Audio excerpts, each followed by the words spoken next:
নমস্কাৰ বন্ধুসকল স্বাগতম জনাইছো অন্য এটা গুৰুত্বপূৰ্ণ ভিডিঅ'লৈ আজি আমি আলোচনা কৰিম HS first year syllabus for 2025 to 2026 subject geography এই ভিডিঅ'টোত 2026 ৰ হবলগীয়া এছএছ ফাৰ্ষ্ট ইয়াৰ ফাইনেল এক্সামৰ জিওগ্ৰাফি সাবজেক্টৰ কমপ্লিট সিলেবাসটো আলোচনা কৰিম তাৰ লগতে ইংলিছ এণ্ড এছামিজ দুইটা মিডিয়ামৰ কাৰণে তোমালোকক বুজাই দিম যে তোমালোকৰ কোনকেইটা চেপ্টাৰ ফাইনেল এক্সামত আহিব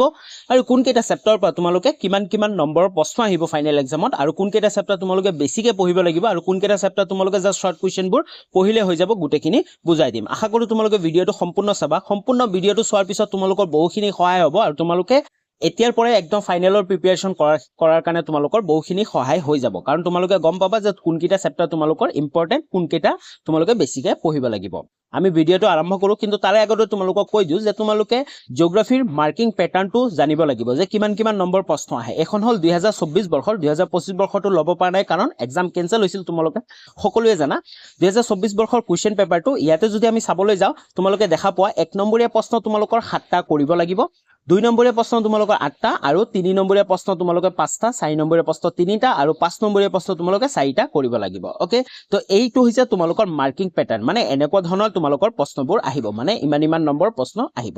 এতিয়া আমি কমপ্লিট সিলেবাসটো আলোচনা কৰিম তোমালোকে চাব পাৰা প্ৰথম হৈছে part A fundamentals of physical geography এই পাৰ্ট এৰ পৰা তোমালোকৰ টোটাল 35 মাৰ্ক আহিব হয়নে 35 নম্বৰ আহিব পাৰ্ট এৰ কোনকিটানো ইউনিট আহে বা কোনকিটা চেপ্টাৰ আহে সকলোবোৰ আলোচনা কৰো তোমালোকে সব প্ৰথমতে unit number 1 geography as a discipline তো এই যি ইউনিটটো আছে এই ইউনিটৰ পৰা তোমালোকে 3 নম্বৰ আহিব আৰু ইংলিশ মিডিয়ামে তোমালোকে চেপ্টাৰ নম্বৰ 1 টো পঢ়িব লাগিব জিওগ্ৰাফি এজ এ ডিসিপ্লিন আৰু অসমীয়া মিডিয়ামে চেপ্টাৰ নম্বৰ 1 টো পঢ়িব বিষয় হিচাপে ভূগোল বিজ্ঞান আৰু এই চেপ্টাৰটোৰ পৰা তোমালোকে বেছিকে 1 নম্বৰীয়া আৰু 2 নম্বৰীয়া প্ৰশ্নবোৰ বেছিকে ফোকাস কৰিবা আৰু লগতে 3 নম্বৰীয়া প্ৰশ্নবোৰো তোমালোকৰ চালে হৈ যাব ওকে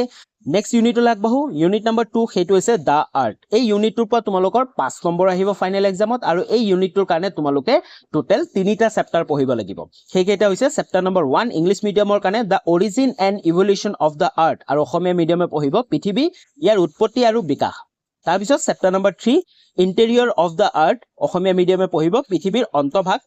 আৰু chapter number 4 distribution of oceans and continents আৰু অসমীয়া মিডিয়ামে পঢ়িব মহাদেশ আৰু মহাসাগৰবোৰৰ বিতৰণ তো এই ইউনিট 2ৰ কাৰণে তোমালোকৰ এই 3টা চেপ্টাৰ পঢ়িব লাগিব আৰু এই 3টা চেপ্টাৰৰ পৰা তোমালোকৰ 5 নম্বৰ আহিব ফাইনেল এক্সামত আৰু 5 নম্বৰ যেহেতু আহিব তো এই গুটেকিটা চেপ্টাৰৰ পৰা তোমালোকে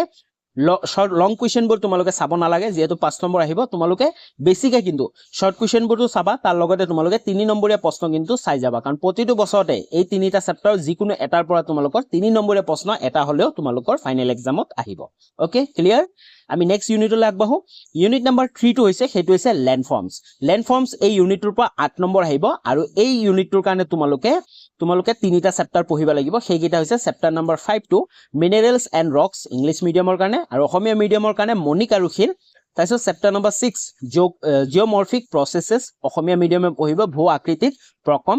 আৰু chapter number 7 landforms and their evolution Asomiya মিডিয়ামে পঢ়িব ভূ আকৃতি আৰু বিকাশ তো এই 3টা চেপ্টাৰ পঢ়িব লাগিব এই 3টা চেপ্টাৰৰ পৰা তোমালোকৰ 8 নম্বৰ আহিব আৰু তোমালোকে শৰ্ট কুৱেশ্যনবোৰটো চাবা তাৰ লগতে কিন্তু প্ৰতিটো চেপ্টাৰৰ পৰা তোমালোকে 3 নম্বৰীয়া আৰু 4 নম্বৰ প্ৰশ্নবোৰ বেছিকে চাব লাগিব কাৰণ এই 3টা চেপ্টাৰৰ পৰা এটা হলেও তোমালোকৰ 3 নম্বৰীয়া বা 4 নম্বৰীয়া প্ৰশ্ন এটা আহিব ওকে নেক্সট ইউনিটলৈ আগবাঢ়ো ইউনিট নম্বৰ 4 হেতু হৈছে ক্লাইমেট আৰু এই ইউনিট নম্বৰ 4 ৰ পৰা তোমালোকৰ 7 নম্বৰ আহিব আৰু এই ইউনিট নম্বৰ 4 ৰ কাৰণে কিন্তু তোমালোকে 5টা চেপ্টাৰ পঢ়িব লাগিব হয় আটাইতকৈ বেছি চেপ্টাৰ পঢ়িব লাগিব তোমালোকে চাব পাৰা কোনকেইটা চেপ্টাৰ পঢ়িব লাগিব chapter number 8 composition and structure of atmosphere Asomiya মিডিয়ামে পঢ়িব জলবায়ু তাৰপিছত chapter number 9 solar radiation heat balance and temperature Asomiya মিডিয়ামে পঢ়িব সৌৰ বিকিৰণ তাপৰ ভাৰসাম্যতা আৰু উষ্ণতা তাৰ পিছত চেপ্টাৰ নম্বৰ 10 টো পঢ়িব লাগিব হেতু হৈছে এটমস্ফিয়াৰিক সাৰ্কুলেশন এণ্ড ওয়েদাৰ সিস্টেম আৰু অসমীয়া মিডিয়ামে পঢ়িব বায়ু পৰিচলন আৰু বতৰৰ ক্ৰিয়া প্ৰক্ৰিয়া তাৰপিছত চেপ্টাৰ নম্বৰ 11 হেতু হৈছে ওয়াটাৰ ইন এটমস্ফিয়াৰ অসমীয়া মিডিয়ামৰ কাৰণে হৈছে হেতু হৈছে বায়ুমণ্ডলত পানীৰ স্থিতি তাৰ পিছত চেপ্টাৰ নম্বৰ 12 টো লাগিব হেতু হৈছে ওয়াৰ্ল্ড ক্লাইমেট এণ্ড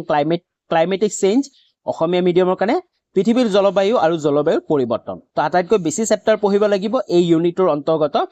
টোটেল 5টা আৰু এই ইউনিটটোৰ পৰা মানে এই 5টা চেপ্টাৰৰ পৰা তোমালোকৰ মাত্ৰ 7 নম্বৰহে আহিব তো তোমালোকে প্ৰতিটো চেপ্টাৰৰ পৰা তোমালোকে শৰ্ট কুৱেশ্যনবোৰ বেছিকে চাবা কাৰণ যেহেতু 7 নম্বৰ আহিব আৰু 5টা চেপ্টাৰ আছে তো শৰ্ট কুৱেশ্যনবোৰে বেছিকে অহাৰ সম্ভাৱনা আছে 1 নম্বৰীয়া প্ৰশ্নবোৰ বেছিকে চাবা তাৰ লগতে কিন্তু তোমালোকে 3 নম্বৰীয়া প্ৰশ্নবোৰো তোমালোকে চাই থৈ দিবা ওকে নেক্সট ইউনিটলৈ আগবাঢ়ো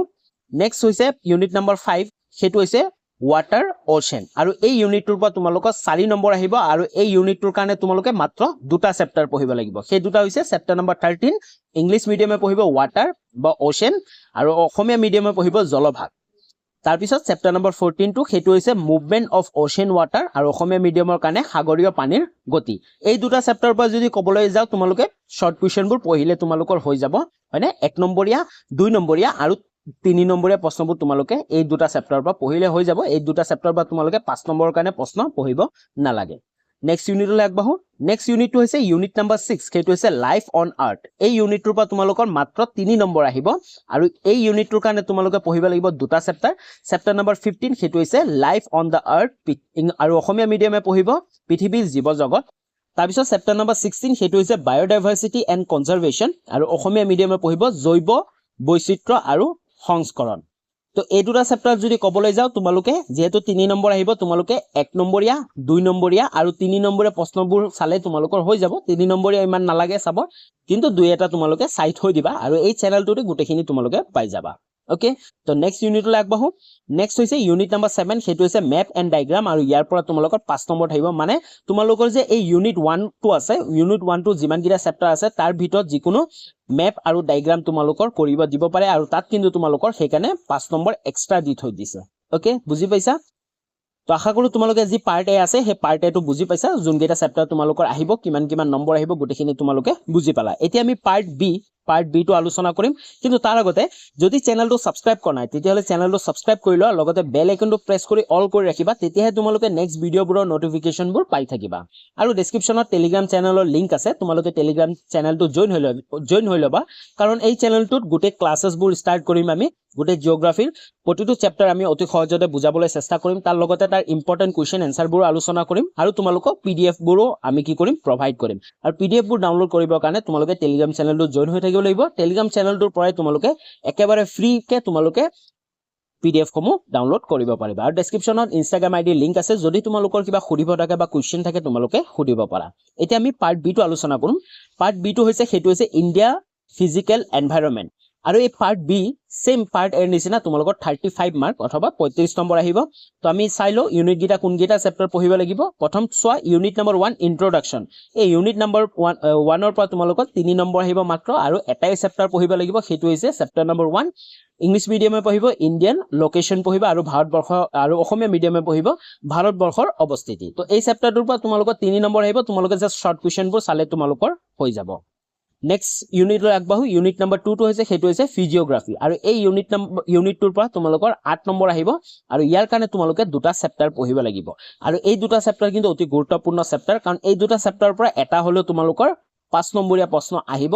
তো কোন কেইটা চেপ্টাৰ পঢ়িবা সোৱা chapter number 2 structure and physiography English মিডিয়ামে পঢ়িবা আৰু অসমীয়া মিডিয়ামে পঢ়িব গঠন আৰু ভূ আকৃতি তাৰপিছত চেপ্টাৰ নম্বৰ 3 সেইটো হৈছে ড্ৰেনেজ সিস্টেম আৰু অসমীয়া মিডিয়ামে পঢ়িব অববাহ তন্ত্ৰ ইয়াতে এটা কথা কৈ দিও তোমালোকে হয়তো কনফিউজন হ'ব পাৰে যে চেপ্টাৰ নম্বৰ 2 কেনেকে হ'ল সোৱা আমি চেপ্টাৰ নম্বৰ 2 কৈছো কাৰণ পাৰ্ট বি ৰ কাৰণে হয়তো তোমালোকৰ বুকত এইটো চেপ্টাৰ নম্বৰ বেলেগ থাকিব পাৰে তোমালোকে তাৰ কাৰণে জাস্ট তোমালোকে চেপ্টাৰ টাইটেলবোৰ চাই লবা মানে চেপ্টাৰ নামবোৰ চাই লবা হয়তো দুই এটা চেপ্টাৰ এনেকুৱা হ'ব পাৰে তোমালোকৰ নামবোৰ অকমান বেলেগ হ'ব পাৰে কাৰণ বেলেগ বুক ইউজ কৰা হয় হয়নে তো তাৰ কাৰণে নামবোৰ বেলেগ হ'ব পাৰে তো তোমালোকে কনফিউজ নহবা ভয় নাখাবা তোমালোকে জাস্ট নামটো যদি সিমিলাৰ হয় তোমালোকে গম পাই যাবা যে ইয়েস এইটোৱে চেপ্টাৰ হয় তো নেক্সট ইউনিটলৈ আগবাঢ়ো ইউনিট নম্বৰ 3 সেইটো হৈছে ক্লাইমেট এণ্ড নেচাৰেল ভেজিটেশ্যন আৰু এই ইউনিটটো কিন্তু অতিকৈ গুৰুত্বপূৰ্ণ কাৰণ এই ইউনিটটোৰ পৰা তোমালোকৰ 10 নম্বৰ আহিব আৰু এই ইউনিটটোৰ কাৰণে তোমালোকে তিনিটা চেপ্টাৰ পঢ়িব লাগিব সেইকেইটা হৈছে চেপ্টাৰ নম্বৰ 4 ক্লাইমেট অসমীয়া মিডিয়ামে পঢ়িব জলবায়ু আৰু চেপ্টাৰ নম্বৰ 5 নেচাৰেল ভেজিটেশ্যন অসমীয়া মিডিয়ামে পঢ়িব প্ৰাকৃতিক উদ্ভিদ আৰু চেপ্টাৰ নম্বৰ 6 টো হৈছে সয়েলছ আৰু অসমীয়া মিডিয়ামে পঢ়িব মাটি তো এই তিনটা চেপ্টাৰ অতি গুৰুত্বপূৰ্ণ এই তিনটা চেপ্টাৰৰ পৰা কিন্তু যিকোনো এটা চেপ্টাৰৰ পৰা 5 নম্বৰীয়া প্ৰশ্ন এটা আহিব তোমালোকৰ ফাইনেল এক্সামত আৰু বাকি তোমালোকে শৰ্ট কুৱেশ্চনবোৰটো চাবই লাগিব নেক্সট ইউনিটলৈ আগবাঢ়ো ইউনিট নম্বৰ 4 টো হৈছে নেচাৰেল হেজাৰ্ড এণ্ড ডিজাস্টাৰ এই চেপ্টাৰটোৰ পৰা তোমালোকৰ 9 নম্বৰ আহিব আৰু এই চেপ্টাৰটো অতিকৈ গুৰুত্বপূৰ্ণ চেপ্টাৰ কাৰণ এই চেপ্টাৰটোৰ অন্তৰ্গত জাস্ট এটাই চেপ্টাৰ আছে সেইটো হৈছে chapter number 7 natural hazard and disaster English মিডিয়ামৰ কাৰণে আৰু অসমীয়া মিডিয়ামৰ কাৰণে প্ৰাকৃতিক বিপৰ্যয় আৰু দুৰ্যোগ আৰু এই চেপ্টাৰটোৰ পৰা কিন্তু তোমালোকৰ 5 নম্বৰৰ প্ৰশ্ন এটা আহিব তো তোমালোকে ধুনিয়াকে বেছি ভালকে এই চেপ্টাৰ গিটাৰ পৰা তোমালোকে লং কোৱেশ্চনবোৰ পঢ়িব লাগিব তাৰ লগতে শৰ্ট কোৱেশ্চন প্ৰত্যেকটো চেপ্টাৰৰ পৰা পঢ়িব লাগিব আশা কৰো তোমালোকে গোটেই সিলেবাসখন বুজি পালা আৰু তাৰ পিছত ইউনিট 5 আছে সেইটো হৈছে সেম মেপ এণ্ড ডায়াগ্ৰাম মানে যিকোনো প্ৰশ্ন এটা তোমালোকৰ ডায়াগ্ৰাম বা মেপ থাকিব মানে মেপ আৰু ডায়াগ্ৰাম তোমালোকৰ ড্ৰ কৰিব দিব তো তাত তোমালোকৰ 5 নম্বৰ থাকিব ওকে তো তাৰ পিছত আমি চাও পাৰ্ট সি আছে সেইটো হৈছে practical work in geography part 1 তোমালোকৰ 30 নম্বৰ থাকিব প্ৰেক্টিকেলত তো প্ৰেক্টিকেলৰ কাৰণে তোমালোকে দুটা ইউনিট চাব লাগিব সেই দুটা আছে ইউনিট নম্বৰ 1 হৈছে ফান্ডামেন্টালস অফ মেপস তোমালোকে ধুনিয়াকে ফান্ডামেন্টাল অফ মেপছৰ কথা তোমালোকে পঢ়িব লাগিব কাৰণ তোমালোকৰ প্ৰেক্টিকেল এক্সামত মেপছৰ কথা তোমালোকৰ কোৱেশ্চন আহিব পাৰে বা সুধিব পাৰে আৰু তাৰ লগতে মেপ ড্ৰ কৰিব দিব তো ইয়াতে তোমালোকৰ 15 নম্বৰ থাকিব তাইছো ইউনিট 2 হৈছে টপোগ্ৰাফিক মেপ তোমালোকৰ টপোগ্ৰাফিক মেপ কাক বোলা হয় গুটেখিনি জানিব লাগিব তোমালোকৰ কিন্তু ভাইবাটো এই প্ৰশ্নটো সুধিব পাৰে আৰু তাৰ লগতে তোমালোকে কি মানে প্ৰেক্টিকেল এক্সামত তোমালোকৰ টপোগ্ৰাফিক মেপ ড্ৰ কৰিব লাগিব আৰু তাত থাকিব তোমালোকৰ 10 নম্বৰ তাৰ লগতে practical record book and viva তো তোমালোকৰ স্কুলত বা কলেজত তোমালোকৰ প্ৰেক্টিকেল কৰাব তো সেই প্ৰেক্টিকেল বুকটো তোমালোকে ধুনিয়াকে প্ৰেক্টিকেল বুক কৰিব লাগিব কমপ্লিট প্ৰেক্টিকেল বুক কৰিব লাগিব আৰু লগতে তোমালোকৰ এক্সামৰ আগত কি হ'ব ভাইবা হ'ব এক্সটাৰ্নেলে ভাইবা খুদিব তোমালোকৰ কোৱেশ্চন খুদিব তো তাত থাকিব তোমালোকৰ মাত্ৰ 5 নম্বৰ তো টোটাল তোমালোকৰ 30 নম্বৰ থাকিব আশা কৰো তোমালোকে ধুনিয়াকে গুটেখিনি বুজি পালা তোমালোকে চাই লোৱা যে পাৰ্ট এ আছে পাৰ্ট এৰ পৰা 35 আহিব আৰু পাৰ্ট বি ৰ পৰা 35 তো তোমালোকৰ থিওৰিত 35 + 35 তোমালোকৰ 70 থাকিব আৰু প্ৰেক্টিকেল এক্সাম এটা হ'ব পৰীক্ষাৰ আগতে হয় তোমালোকৰ ডেট দিয়া হয় তো তাতে কিমান থাকিব 30 নম্বৰ থাকিব তো টোটাল তোমালোকৰ 70 মাৰ্ক থাকিব যদিহে তোমালোকে জিওগ্ৰাফিত ভাল মাৰ্ক এটা পাবলৈ বিচাৰিছা নাইবা লেটাৰ মাৰ্ক পাবলৈ বিচাৰিছা তেতিয়া হলে কিন্তু তোমালোকে প্ৰেক্টিকেলত তোমালোকে ভালকে মন দিব লাগিব কাৰণ প্ৰেক্টিকেলত তোমালোকে বেছি ফোকাস কৰিব লাগিব যি প্ৰেক্টিকেল দিয়ে সেইবোৰ কৰি থাকিবা আৰু প্ৰেক্টিকেলত 30 ৰ ভিতৰত ভাল নম্বৰ এটা পাবলৈ চেষ্টা কৰিবা যদি 30 ৰ ভিতৰত তোমালোকে ভাল নম্বৰ এটা পাই যোৱা আৰু থিওৰিত তোমালোকে ভাল নম্বৰ পাই যোৱা তেতিয়া হলে কিন্তু তোমালোকৰ ধুনিয়াকে চকুমুদি তোমালোকৰ লেটাৰ মাৰ্ক থাকিব ওকে তো আশা কৰো তোমালোকে ভিডিওটো ভাল পালা যদি ভিডিওটো ভাল পাইছা এটা লাইক কৰি দিয়া কমেন্ট কৰি জনাবা আৰু লগতে তোমালোকৰ বন্ধু বান্ধৱী সকললৈ তোমালোকৰ কলেজৰ বা স্কুলৰ সকলোৰ মাজতে এই ভিডিওটো শেয়াৰ কৰি দিয়া আৰু চেনেলটো সাবস্ক্ৰাইব কৰিব নাপাহৰিবা চেনেলটো সাবস্ক্ৰাইব কৰি বেল আইকনটো প্ৰেছ কৰি অল কৰি ৰাখিবা পুনৰ লগ পাম নতুন এটা ভিডিও লৈ তেতিয়ালৈ বাই বাই